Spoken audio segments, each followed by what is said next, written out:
Hello, my name is Shamar Springer, and today I will be proposing how to stop obesity in America. Obesity is a growing epidemic that is currently plaguing American adults. The CDC studies have concluded that on average, 40% of American adults are obese. This puts them at a higher risk for conditions such as heart disease and type 2 diabetes. This issue is near and dear to my heart because I have had plenty of loved ones succumb to obesity and struggle with it for their whole lives. So I am issuing this proposal to the FDA because increasing obesity rates in America will eventually lead to an increase in death related to obesity, which will ultimately lead to less consumption of goods and services in America.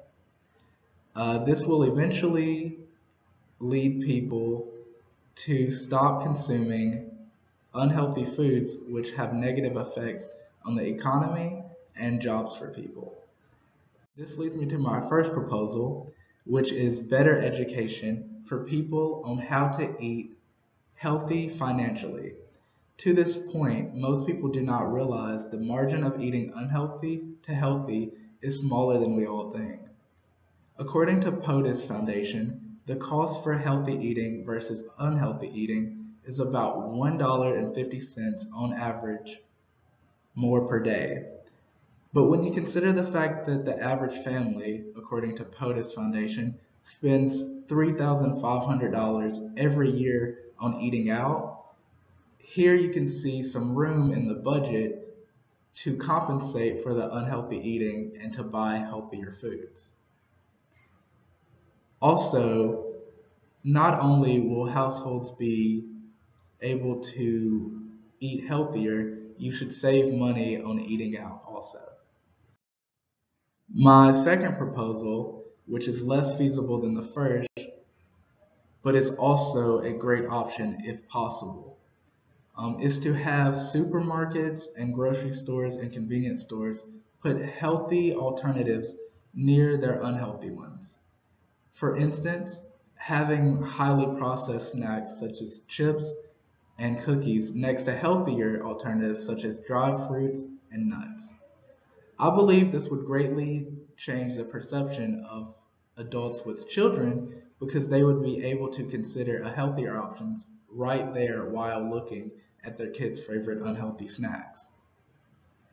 A study conducted by BMC Public Health conducted an extensive research study with about 35 supermarkets in New York City, which provided an increased healthy alternatives were purchased when the store products, placement, promotion, and pricing were competitive and in line with their unhealthy options.